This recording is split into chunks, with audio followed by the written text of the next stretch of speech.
সুপ্রিয় দর্শক, আসসালামু আলাইকুম। আপনাদের সবাইকে স্বাগত জানাচ্ছি এখনকার আলোচনায়। আপনাদের সঙ্গে আছি আমি সিরাজুল ইসলাম। দর্শক, চোখ ছানা বড় হওয়া খবর। ইসরায়েলের শতকরা 92% মানুষ বলছে এই যুদ্ধে ইরান বিজয়ী হয়েছে। তার মানে আমেরিকা এবং ইসরায়েল হেরেছে। শুধু তাই না, ইসরায়েলের প্রধানমন্ত্রী বেনিয়ামিন নেতানিয়াহুর জনপ্রিয়তায় ব্যাপকভাবে ধস নেমেছে। তাকে সমর্থন করছে মাত্র শতকরা 29% মানুষ ইসরায়েলের। তাহলে প্রশ্ন হচ্ছে, এই যুদ্ধ কি নেতানিয়াহুর রাজনৈতিক ভাগ্যকে অনিশ্চিত করে তুলেছে? তাহলে প্রশ্ন আসছে, সামনের নির্বাচনে অর্থাৎ অক্টোবরের যে নির্বাচন, সেই নির্বাচনে কি নেতানিয়াহুর ভরাডুবি হবে? অর্থাৎ নেতানিয়াহু কি ইসরায়েলের ক্ষমতা থেকে ছিটকে পড়ছে? সুপ্রিয় দর্শক, এখনকার ভিডিওতে মূল ফোকাস থাকবে এই বিষয়ে। ইরান, আমেরিকা এবং ইসরায়েলের মধ্যকার যে যুদ্ধ, সেই যুদ্ধের ফলাফল, ইসরায়েলের জনগণ কেন এই যুদ্ধকে নিজেদের পরাজয় মনে করছে, তাহলে ইরান কিভাবে জিতলো, এবং ডোনাল্ড ট্রাম্প আর নেতানিয়াহুর ব্যাপারে ইসরায়েলের জনগণ এতটা নেতিবাচক ধারণা কেন পোষণ করছে, এবং তাদের ভাগ্য আগামী নির্বাচনে অনিশ্চিত হয়ে পড়ছে কিনা। এর পাশাপাশি সুইজারল্যান্ডের জেনেভা শহরে আজকে ইরান এবং আমেরিকার মধ্যে আলোচনা শুরু হয়েছে। সেখানে আলোচনায় মধ্যস্থতা করছে কাতার এবং পাকিস্তান। কাতারের প্রধানমন্ত্রী গেছেন সুইজারল্যান্ডে, পাকিস্তানের প্রধানমন্ত্রী এবং সেনাপ্রধান সহ আরও কয়েকজন লোক গেছেন। সেখানে ইরানের পক্ষে কারা প্রতিনিধিত্ব করছে, আমেরিকার পক্ষে কারা প্রতিনিধিত্ব করছে, আমেরিকার যে প্রতিনিধি দল, তাতে কেন পরমাণু আলোচকদের বা পরমাণু বিশেষজ্ঞদের কেউ নেই, এই সমস্ত নানান বিষয়ে এখনকার আলোচনা। আশা করি ভিডিও ভালো লাগবে, আর যদি ভালো লাগে তাহলে লাইক, কমেন্ট, শেয়ার করবেন এবং চ্যানেলটি সাবস্ক্রাইব করে সাথেই থাকবেন। দর্শক, চলুন আমরা মূল আলোচনায় চলে যাই। ইসরায়েলের জেরুজালেমের হিব্রু ইউনিভার্সিটি, সেই ইউনিভার্সিটি এবং আগাম নামে একটি ইনস্টিটিউট, দুই প্রতিষ্ঠান যৌথভাবে একটা জরিপ করেছে। জরিপটা চালানো হয়েছে এই মাত্র 17 জুন যে গেল, 17 জুন থেকে 20 জুন পর্যন্ত, অর্থাৎ গতকাল 20 জুন রোববার ছিল। এই 4 দিন, 17, 18, 19, 20, এই 4 দিন জরিপ চালানো হয়েছে। জরিপে 3600 মানুষের উপর, 3600 কিছু বেশি মানুষের উপরে এই জরিপ চালানো হয়েছে। এই জরিপের ফলাফলে যা উঠে এসেছে তা রীতিমতো আটকে ওঠার মতো, অন্তত নেতানিয়াহুর জন্য। ডোনাল্ড ট্রাম্পের কপালেও ভাঁজ পড়বে নিশ্চয়ই এই জরিপের ফলাফল শুনলে। কি আছে জরিপে, চলুন আমরা শুনি। শতকরা 92.1% মানুষ মনে করছে ইরানের সাথে যুদ্ধে আমেরিকা এবং ইসরায়েল পরাজিত হয়েছে। তার মানে ইরান এই যুদ্ধে বিজয়ী হয়েছে। মজার ব্যাপার হচ্ছে, নেতানিয়াহুর নেতৃত্বাধীন যে ডানপন্থী জোট যারা সরকার চালাচ্ছে, তাদের ভেতরে শতকরা 99.1% সমর্থক মনে করে ইরান বিজয়ী হয়েছে, ইসরায়েল হেরে গেছে। শতকরা 92.9% মানুষ মনে করছে ইরানের বিরুদ্ধে যে যুদ্ধ হয়েছে, এই যুদ্ধের ফলে ইসরায়েলের দীর্ঘমেয়াদী নিরাপত্তা ব্যবস্থা মারাত্মকভাবে দুর্বল হয়ে পড়েছে। এই কথার ব্যাখ্যা কি আমি পরে বলছি। শতকরা 86% ইসরায়েলি ইরানের সাথে আমেরিকা এবং ইসরায়েলের যে যুদ্ধ হয়েছে, সেই যুদ্ধের ফলাফলে অসন্তুষ্ট। অর্থাৎ ইসরায়েল যে পরাজিত হয়েছে, এই পরাজয়টা তারা মেনে নিতে পারছে না। ইরানের সাথে আমেরিকা এবং ইসরায়েল যে লক্ষ্য অর্জনের জন্য যুদ্ধ শুরু করেছিল, সেই যুদ্ধে কি লক্ষ্য অর্জিত হয়েছে? ইসরায়েল আমেরিকা সেই লক্ষ্য অর্জন করেছে? এমন প্রশ্নের জবাবে শতকরা 87% বেশি ইসরায়েলি নাগরিক তারা বলেছে যে না, এই লক্ষ্য অর্জনে ব্যর্থ হয়েছে। এই যুদ্ধের পর বা যুদ্ধের ভেতরে এই সাম্প্রতিক সময়গুলোতে নেতানিয়াহু কয়েকবার দাবি করেছেন যে এই যুদ্ধ সফল হয়েছে। আর ডোনাল্ড ট্রাম্প তো শুরুর দিন থেকেই ইরানকে পৃথিবীর মানচিত্র থেকেই মুছে দিয়েছে। ইরানের সামরিক বাহিনী, নৌবাহিনী, বিমান বাহিনী, ক্ষেপণাস্ত্র, উৎক্ষেপক যে লঞ্চার, সমস্ত সব কিছু ধ্বংস করে দিয়েছে, সব শেষ। উনি তো বারবার বলছেন যে ভিক্টরি তাদের, বিজয় তাদেরই হয়েছে। কিন্তু নেতানিয়াহু কিছুটা ধীরে সুস্থে গেলেও তিনি ইরানের বিরুদ্ধে বিজয় দাবি করেছেন। তিনি বলেছেন আমরাই জিতেছি, আমরা এই সাফল্য আমাদের বড় সাফল্য। কিন্তু ইসরায়েলের শতকরা 87% বেশি মানুষ বলছে যে নো, ইসরায়েল সফলতা অর্জন করেনি, নেতানিয়াহু সাফল্য পাননি। এই যুদ্ধে ইসরায়েল এবং আমেরিকার সফলতা নেই। যুদ্ধের যে পরিকল্পনা ছিল ইরানের বিরুদ্ধে, নেতানিয়াহু তো ফিলিস্তিন, লেবানন বিভিন্ন দেশের সাথে বহু বছর ধরে যুদ্ধ করছে। ইরানের বিরুদ্ধে যে যুদ্ধ পরিচালনা করেছে, সেই যুদ্ধের পরিকল্পনায় মারাত্মক রকম ত্রুটি ছিল, দুর্বল যুদ্ধ ব্যবস্থাপনা ছিল, দুর্বল যুদ্ধ পরিকল্পনা ছিল, এমন কথা বলছে শতকরা 56.4% মানুষ। এবার সবচেয়ে নেতানিয়াহুর জন্য আতঙ্কজনক তথ্য, মার্চ মাসে অর্থাৎ 28শে ফেব্রুয়ারি ইরানের বিরুদ্ধে যুদ্ধ শুরু করেছিল আমেরিকা এবং ইসরায়েল। মার্চ মাসের প্রথম দিকে নেতানিয়াহুর জনপ্রিয়তা ছিল 40.5%। এখন সেই জনপ্রিয়তা কমে 29% নেমেছে। তার মানে নির্বাচন হলে শতকরা 70-71% মানুষ নেতানিয়াহুর বিরুদ্ধে ভোট দেবে, মোটামুটিভাবে এটা ধরে নিয়ে যাচ্ছে। শতকরা 69.1% ইসরায়েলি মনে করে ডোনাল্ড ট্রাম্পের যে যুদ্ধ পরিকল্পনা ছিল সেটাও ব্যর্থ, সেটাও দুর্বল। এই যুদ্ধে ডোনাল্ড ট্রাম্প যে ভূমিকা পালন করেছে, ইসরায়েলের স্বার্থ রক্ষা করা, আমেরিকার পক্ষে কমান্ডার ইন চিফ হিসেবে সেনাবাহিনী পরিচালনা করা, যুদ্ধের কমান্ডিং দেয়া বা আরও যে সমস্ত ব্যবস্থাপনা সমস্ত সব কিছু, এই যুদ্ধে ডোনাল্ড ট্রাম্পের যে সমস্ত ভূমিকা, সেই সমস্ত ভূমিকার ব্যাপারে একেবারেই অসন্তুষ্ট মানুষ। মাত্র শতকরা 10.8% মানুষ ডোনাল্ড ট্রাম্পের যুদ্ধ পরিকল্পনা এগুলোকে সমর্থন করেছে। অর্থাৎ নেতিবাচক বলেছে ব্যাপক সংখ্যক মানুষ, আর ইতিবাচক বলেছে মাত্র 10.8% ইসরায়েলি। হিজবুল্লাহর বিরুদ্ধে ইসরায়েল নতুন করে অভিযান চালাচ্ছে, আমরা সবাই জানি, যা নিয়ে ব্যাপক শোরগোল আলোচনা হচ্ছে। এমনকি ইরান হরমুজ প্রণালী নতুন করে বন্ধ করে দিয়েছে। শুক্রবারে তো আলোচনাটা হলোই না, দেরিতে আলোচনা শুরু হলো। এই যে হিজবুল্লাহর বিরুদ্ধে নতুন করে যুদ্ধ, এই যুদ্ধের ব্যাপারে ইসরায়েলের শতকরা 48.2% মানুষ সমর্থন দিয়েছে। অর্থাৎ যুদ্ধকে তারা পছন্দ করছে, বেশ বড় সংখ্যক মানুষ, প্রায় 50%। ইরানের বিরুদ্ধে যুদ্ধে পূর্ণ বিজয় অর্জিত হয়েছে এমন ধারণায় বিশ্বাস করছে মাত্র শতকরা 12% মানুষ, আর বাদ বাকি সবাই মনে করে যে নো, ব্যর্থ হয়েছে। এখন প্রশ্ন হচ্ছে, সত্যি কি ইরান বিজয়ী হয়েছে? আর ইসরায়েল এই বিজয়টা অর্জন করতে পারলো না কেন? ইরান এবং ইসরায়েল এত বড় বড় শক্তি একসাথে মিলেও আরও প্রশ্ন আছে। ইসরায়েলিরা বলছে এই যে যুদ্ধটা হলো, এই যুদ্ধের ভেতর দিয়ে ইসরায়েলের জন্য দীর্ঘমেয়াদে নিরাপত্তাহীনতা দেখা দিয়েছে, নিরাপত্তাহীনতা সৃষ্টি হয়েছে। অর্থাৎ ইসরায়েল আগে যতটা নিরাপদ ছিল এখন আর নিরাপদ নেই। এর কারণ কি? এই 3টা প্রশ্নের জবাব খুব ইম্পর্ট্যান্ট। এই প্রশ্নগুলো খুব গুরুত্বপূর্ণ। সবচেয়ে বড় প্রশ্ন হচ্ছে, এই যুদ্ধ কি পুরো মধ্যপ্রাচ্যের মানচিত্র, ভূ রাজনীতি পাল্টে দেবে? চলুন আমরা এবার এই বিষয়গুলো নিয়ে একটু আলোচনা করি। এখানে প্রথম যে প্রশ্ন, সেই প্রশ্ন হচ্ছে, সত্যি কি ইরান বিজয়ী হয়েছে? আপনারাই বলুন, ইসরায়েলিরা যখন 92-93% মানুষ মনে করছে যে এই যুদ্ধে ইরান বিজয়ী, তাহলে আমরা কি বলবো? ইরানের মানুষ তো বলছে বিজয়ী। আমেরিকার পক্ষের বিপক্ষের অনেক রাজনৈতিক গুরুত্বপূর্ণ ব্যক্তি তারা বলছে ইরান বিজয়ী হয়েছে। আন্তর্জাতিক বহু বিশ্লেষক বলছে ইরান বিজয়ী হয়েছে। তাহলে আমরা কি বলতে পারি?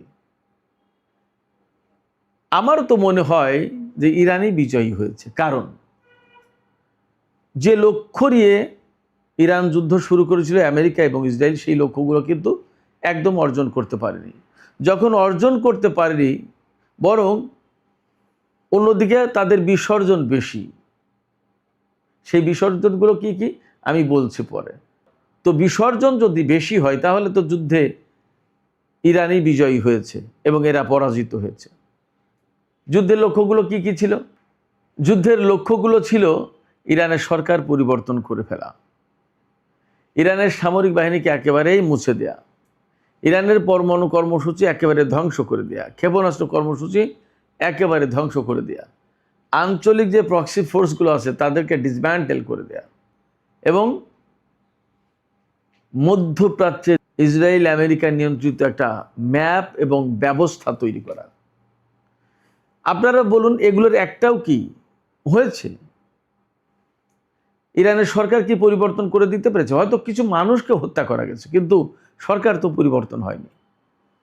ইরানের সামরিক বাহিনীকে একেবারে ধ্বংস করে দিতে পারেনি, ইরানের পরমাণু কর্মসূচিকে ধ্বংস করতে পারেনি, ইরানের ক্ষেপণাস্ত্র ব্যবস্থা ধ্বংস করতে পারেনি, এবং তারা যে এখনও অনেক শক্তিশালী ক্ষেপণাস্ত্র ড্রোন ব্যবস্থায়, তা তো সাম্প্রতিক ছোট ছোট টুকিটাকি যে যুদ্ধগুলো হয়েছে তাতে দেখেছি। একইভাবে সমান তালে বড় বড় শক্তিশালী ক্ষেপণাস্ত্র মেরেছে, ড্রোন মেরেছে ইরান, এবং সেই যুদ্ধ আমেরিকা বা ইসরায়েল বন্ধ করতে বাধ্য হয়েছে। এরপরে মধ্যপ্রাচ্যে গ্রেটার ইসরায়েল প্রতিষ্ঠার যে পরিকল্পনা, গ্রেটার ইসরায়েল কিন্তু প্রতিষ্ঠা হয়নি। এবং ইরানের সরকার পরিবর্তন করে দিলে মধ্যপ্রাচ্যে কিন্তু আমেরিকা ইসরায়েলের সামনে আর বাধা বলতে কিছু ছিল না, থাকতো না। যেহেতু ইরানের সরকার পরিবর্তন হয়নি, সেক্ষেত্রে মধ্যপ্রাচ্যের নতুন কোনো ব্যবস্থাও তারা চালু করতে পারেনি। অতএব তাদের লক্ষ্য কিন্তু অর্জিত হয়নি। আর যদি লক্ষ্য অর্জিত না হয় তাহলে যুদ্ধে তাদের বিজয়ের তো কোনো সুযোগ নেই, বরং ইরান এগুলো প্রোটেক্ট করেছে এবং ইসরায়েল আর মার্কিন ঘাঁটিগুলোর উপরে ব্যাপক হামলা চালিয়েছে। তাতে তাদের ব্যাপকভাবে ক্ষয়ক্ষতি হয়েছে, প্রচুর অর্থনৈতিক ক্ষতি হয়েছে। শুধু তাই না, মধ্যপ্রাচ্যে তাদের এই নাস্তানা অবস্থার পাশাপাশি হরমুজ প্রণালী আগে মুক্ত ছিল, সেই হরমুজ প্রণালীকে এখন চুক্তি করে ইরানের হাতে তুলে দিতে হচ্ছে। অর্থাৎ ইরান এখন এটা কন্ট্রোল করবে। এই যে গতকাল 20 জুন 2026 তারিখ লেবাননে যখন হামলা বন্ধই হচ্ছে না, তখন ইরান বন্ধ করে দিল চট করে হরমুজ প্রণালী, বলল যে যুদ্ধবিরতি যদি না হয় তাহলে আমরাও চুক্তি মানব না, আমরা হরমুজ প্রণালী বন্ধ করে দিলাম। তার মানে এখন ইরানের সামনে পথ কিন্তু একদম পরিষ্কার করে দিয়েছে ইসরায়েল এবং আমেরিকা। যখন প্রয়োজন তখন কিন্তু তারা তাদের মতো করে হরমুজ প্রণালী বন্ধ করে দিতে পারবে। এবার আমি বলি ইসরায়েলিরা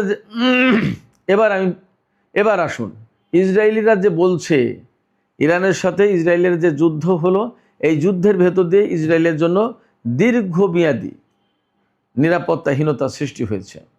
কারণ কি? একদম সহজ, সেটা হচ্ছে এই, এতদিন আমেরিকা ইসরায়েলের সাথে যুদ্ধ হয়নি ইরানের, এক ধরনের একটা অচেনা অজানা পথ ছিল, না জানি কি হয়, না জানি কি হয়, কেমন শক্তি ইসরায়েল, কেমন শক্তি আমেরিকা, বিরাট শক্তিশালী, বিরাট প্রযুক্তির দেশ, বিরাট সামরিক বাহিনী, অনেক কিছু। 1967 সালের জুনের যে যুদ্ধ হয়েছিল, সেই যুদ্ধে মাত্র 6 দিনে পুরো আরব বিশ্বকে কাত করে দিয়েছিল ইসরায়েল, একা ইসরায়েল আর সব আরব বিশ্ব পারেনি। সেখানে ইরান একটা অজানা অবস্থার ভিতরে, অন্ধকারের ভেতরে ছিল। কিন্তু গত বছরের জুন মাসে এবং এবার এই 40 দিনের যুদ্ধে ইরানের সামনে একদম পথ পরিষ্কার হয়ে গেছে। কতটা ক্ষমতা ইসরায়েলের আছে আর কতটা ক্ষমতা আমেরিকার আছে তা কিন্তু ইরান দেখে ফেলেছে, বুঝে ফেলেছে। এবং কোথায় কোন লক্ষ্য, কোথায় কি, এগুলো মোটামুটি এখন আমেরিকার কাছে মুখস্থ। এই জানা শোনা এবং মুখস্থ হওয়ার ফলে ইসরায়েল যদি কোনো কিছু করে অমনি কিন্তু তার এগেনস্টে ইরান ব্যবস্থা নেওয়ার মতো সাহস এবং তাদের পরিকল্পনা এবং তাদের সমস্ত সব কিছু নখদর্পণে আছে এখন। ফলে ইসরায়েল চাইলেই হুটহাট করে মধ্যপ্রাচ্যে কারোর উপর বাড়াবাড়ি করতে পারবে না। বাড়াবাড়ি করলেই ইরান সেখানে বাধা হয়ে দাঁড়াবে, প্রয়োজনে দ্বন্দ্ব সংঘাত এবং যুদ্ধে লিপ্ত হবে। এখন লেবানন থেকে শুরু করে সমস্ত ফ্রন্টে যেহেতু যুদ্ধবিরতি কার্যকর হবে এবং ইসরায়েল চাইলেই এই যুদ্ধবিরতি ভঙ্গ করতে পারবে না, আর যদি করে তাহলে আমেরিকা এর জন্য দায়বদ্ধ থাকবে এবং ইরান কিন্তু সাথে সাথে ব্যবস্থা নেবে। ফলে মধ্যপ্রাচ্যের টোটাল চালচিত্র আসলে পাল্টে গেল। ইসরায়েল এবং ইসরায়েলের জনগণ এখন অনেক বেশি অনিরাপদ হয়ে গেল। কারণ হচ্ছে যে কথায় কথায়, আগে তো কথায় কথায় ইরান হামলা করত, এখন কথায় কথায় কিছু হলেই ইরান পাল্টা প্রতিশোধ দেবে, হামলা চালাবে। আমি আলোচনার ভেতরে আর একটা প্রশ্ন রেখেছিলাম, নেতানিয়াহুর ভাগ্য, ডোনাল্ড ট্রাম্পের ভাগ্য কি অনিশ্চিত হয়ে গেল এই জরিপ ফলাফলে? কি বলছে? হ্যাঁ, অনেকটা তাই মনে হচ্ছে। কারণ শতকরা 92 জন মানুষ ইসরায়েলের, তারা যদি মনে করে ইরান বিজয়ী হয়েছে, তাহলে তারা কেন নেতানিয়াহুকে ভোট দেবে? আর নেতানিয়াহুর প্রতি ভোটারদের পক্ষ থেকে সমর্থন আছে মাত্র 29.4%। তার মানে খুবই কম সংখ্যক মানুষ নেতানিয়াহুকে পছন্দ করছে প্রধানমন্ত্রী হিসেবে। তাহলে আগামী নির্বাচন যদি আরও 1-2% ভোট বাড়ে, তাতে তো সম্ভবত নেতানিয়াহু আর বিজয়ী হতে পারবে না। তাহলে উপায় কি? অতএব তার নির্বাচনে ভরাডুবি এবং তাকে ক্ষমতা থেকে হয়তো ছিটকে পড়তে হবে, এই রকম ইঙ্গিতই কিন্তু এই জনমত জরিপের ফলাফল দিচ্ছে। একইভাবে ডোনাল্ড ট্রাম্পের কথাও বলা যায়। ডোনাল্ড ট্রাম্পের ভাগ্য যদিও ইসরায়েলের এই জরিপের ভেতর দিয়ে নির্ধারিত হবে না, কিন্তু ইসরায়েলিদের লবির যে প্রভাব প্রতিপত্তি আমেরিকায় রয়েছে, তার একটা প্রভাব পড়বে ডোনাল্ড ট্রাম্পের উপরে, ডোনাল্ড ট্রাম্পের কার্যকলাপের উপরে এবং ডোনাল্ড ট্রাম্পের নির্বাচনের উপরে। তার মানে আগামী যে অক্টোবরে ইসরায়েলের নির্বাচন আর নভেম্বরে আমেরিকায় মিড টার্ম ইলেকশন, এই দুইটা ইলেকশনেই ইসরায়েলে এবং আমেরিকায় যারা ক্ষমতা আছে তাদের উপর মারাত্মক নেতিবাচক প্রভাব পড়বে। সেক্ষেত্রে ইসরায়েল এবং আমেরিকার রাজনীতিতে একটা ব্যাপক ওলটপালট হয়ে যেতে পারে, এমনটা বলার অনেক সুযোগ আছে। এদিকে এই যে ইরানের বিজয়, সাম্প্রতিক যে যুদ্ধ এবং আমেরিকার সাথে আলোচনা হচ্ছে সুইজারল্যান্ডে, সেখানে কাতার এবং পাকিস্তানের মতো দেশ মধ্যস্থতা করছে। আন্তর্জাতিক অঙ্গনে পাকিস্তানের এরই মধ্যে একটা বড় রকমের অবস্থান তৈরি হয়েছে, যেটাকে সবাই স্বীকার করছে। কাতারের আলুদেদ ঘাঁটি থেকে শুরু করে বিভিন্ন জায়গায় মার্কিন ঘাঁটিতে ইরান হামলা চালালেও এই জায়গায় কাতার একেবারে মাথায় ফেটা বেঁধে বা কোমরে গামছা বেঁধে নেমেছে মধ্যস্থতা করার জন্য, যে যুদ্ধটা বন্ধ হোক, শান্তি প্রতিষ্ঠা হোক। তার মানে বেসিক্যালি তারা ইরানের হয়েই কাজ করছে বলা যায়। ইরানের বিরুদ্ধে কিন্তু তাদের ক্ষোভ নেই, বরং তারা ইরানের সাথে কথা বলছে এবং মধ্যস্থতা করছে। এই যে অবস্থা, এর গুরুত্বটা কোথায়? এর গুরুত্বটা হচ্ছে আঞ্চলিক যে পরিস্থিতি ছিল সেই জায়গায় যুদ্ধের পরে বা যুদ্ধের ভেতরে অনেকেই ধারণা করছিলেন যে ইরানের বিরুদ্ধে বুঝি আঞ্চলিক দেশগুলো রুখে দাঁড়াবে, আঞ্চলিক দেশগুলোর সাথে বুঝি ইরানের শত্রুতা তৈরি হবে এবং সবাই মিলে যদি ইরানের বিরুদ্ধে যুদ্ধ করে তাহলে কি হবে। আসলে কেউই ইরানের বিরুদ্ধে যুদ্ধ করে ইরানের বিরুদ্ধে কেউ চায়নি, বরং বাস্তবতা তারা বোঝার চেষ্টা করেছে এবং তারা দেখেছে যে কিভাবে আমেরিকা এবং ইরানের যুদ্ধটা হয় এবং ইরান এখানে কিভাবে কি করে আর আমেরিকা কি করে তারা দেখতে চেয়েছে। যুদ্ধের প্রথম 2-1 দিনের ভেতরে তারা বুঝে গেছে যে ইরান আমেরিকাকে ছাড়বে না, বরং আমেরিকা এখানে মারাত্মকভাবে ক্ষতিগ্রস্ত হবে। তারা নিরপেক্ষ একটা অবস্থান নিয়েছে। শুধু তাই না, ইউরোপ এবং নেটো জোট একই অবস্থায় ছিল। ফলে যুদ্ধের প্রথম দিনগুলোতেই মোটামুটি এর ভাগ্য নির্ধারিত হয়েছে যে ইরান বিজয়ী হবে। কেউ যখন আসছে না তখন আমেরিকা ইসরায়েল পারবে না। এই জায়গায় যুদ্ধে না পারার কারণে আজকে সুইজারল্যান্ডের জেনেভায় আলোচনা হচ্ছে। এর আগে তো ইরান এবং আমেরিকার ভেতরে সমঝোতা হয়েছে। আজকে যে আলোচনা শুরু হয়েছে এরই মধ্যে শুরু হয়েছে। ইরানের পক্ষে কারা গেছে, আমেরিকার পক্ষে কারা গেছে তা তো শুনেছেন। প্রশ্ন আমি একটা রেখেছিলাম যে মার্কিন প্রতিনিধি দলে কেন পরমাণু বিশেষজ্ঞ নেই? কেন নেই জানি না, অথবা তাদের নাম গোপন রাখা হয়েছে। কিন্তু এটা ঠিক যে এই আলোচনায় পরমাণু বিশেষজ্ঞ লাগবে, আজ না হোক কাল আনতে হবে। তবে প্রাথমিক আজকে যে আলোচনা শুরু হয়েছে তাতে লেবাননের যুদ্ধবিরতি বিষয়টা সবচেয়ে বড় গুরুত্ব দিয়ে দেখছে। এটা আমেরিকাও দেখবে, ইরান দেখবে। ইরানের কারণেই মূলত আমেরিকা দেখতে বাধ্য। আর কাতার এবং পাকিস্তানের যে উত্থান মধ্যস্থতাকারী হিসেবে, এটা কিন্তু আঞ্চলিক রাজনীতির জন্য বড় মেসেজ। পাকিস্তান তার অবস্থান তৈরি করে নিল আন্তর্জাতিক অঙ্গনে এবং মধ্যপ্রাচ্য অঞ্চলে।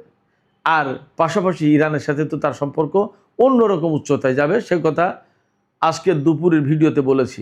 তবে এই যে যুদ্ধ পরিস্থিতি, আমেরিকা এবং ইসরায়েলের হেরে যাওয়ার প্রশ্ন, এই জায়গা থেকে মোটামুটি বলা যাচ্ছে যে মধ্যপ্রাচ্যের সামগ্রিক চালচিত্র, ভূ রাজনীতি এবং মানচিত্রে একটা বিরাট বড় পরিবর্তন আসবে। সেই পরিবর্তনটা সবচেয়ে যেখানে ঘটবে সেটা হচ্ছে এই মধ্যপ্রাচ্যে ইসরায়েলের যে একটা ভীতিকর অবস্থান ছিল, অর্থাৎ ইসরায়েলকে সবাই ভয় পেত, সেই ভয়টা অনেকটা কেটে যাবে। 1, 2 হচ্ছে আমেরিকার ব্যাপারেও একই রকমের মনোভাব পোষণ করবে, আরব বিশ্বের সব মানুষ তাদেরকে পরাজিত শক্তি হিসেবে দেখবে, ইরানকে বিজয়ী শক্তি হিসেবে দেখবে, ইরানকে তারা সমীহ করে চলবে। এবং এই যে পরাজয়টা হলো, এই পরাজয়ের কারণে হরমুজ প্রণালী, ভূমধ্যসাগর এবং টোটাল মধ্যপ্রাচ্যে আমেরিকা ইসরায়েলের প্রভাব একদম মারাত্মকভাবে ক্ষুণ্ণ হবে, নষ্ট হয়ে যাবে।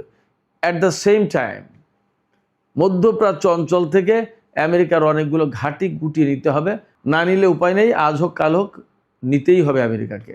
ফলে এই যুদ্ধ আসলে নতুন একটা মধ্যপ্রাচ্য গড়ে দেবে, নতুন একটা রাজনৈতিক পরিস্থিতি তৈরি করে দেবে এবং আমেরিকা আর ইসরায়েলের রাজনীতিতে ব্যাপক তোলপাড় সৃষ্টি করে দেবে, ওলট পালট করে দেবে এবং ইরানকে শুধু আঞ্চলিক শক্তি নয়, বিশ্ব শক্তিতে পরিণত করতে পারে, এমনটা বলার যথেষ্ট কারণ আছে। সুপ্রিয় দর্শক, এখনকার আলোচনা এখানে শেষ করতে চাই। যাবার আগে আপনাদের কাছে জানতে চাই, আপনাদের মতামত বুঝতে চাই। আমি যে কথা বললাম ফিনিশিং যেখানে, এই যুদ্ধ আসলে নতুন একটা মধ্যপ্রাচ্য গড়ে দেবে কিনা এবং ইরান আঞ্চলিক ও আন্তর্জাতিক অঙ্গনে বিরাট একটা শক্তিশালী রাষ্ট্র হিসেবে আবির্ভূত হবে কিনা, আপনাদের মতামত কি? আপনাদের মতামত কমেন্টে জানাতে পারেন। আর ভিডিও ভালো লাগলে লাইক কমেন্ট শেয়ার করবেন এবং চ্যানেলটি সাবস্ক্রাইব করে সাথেই থাকবেন প্লিজ। দর্শক, আপনাদের সবাইকে অনেক অনেক ধন্যবাদ। আল্লাহ হাফেজ।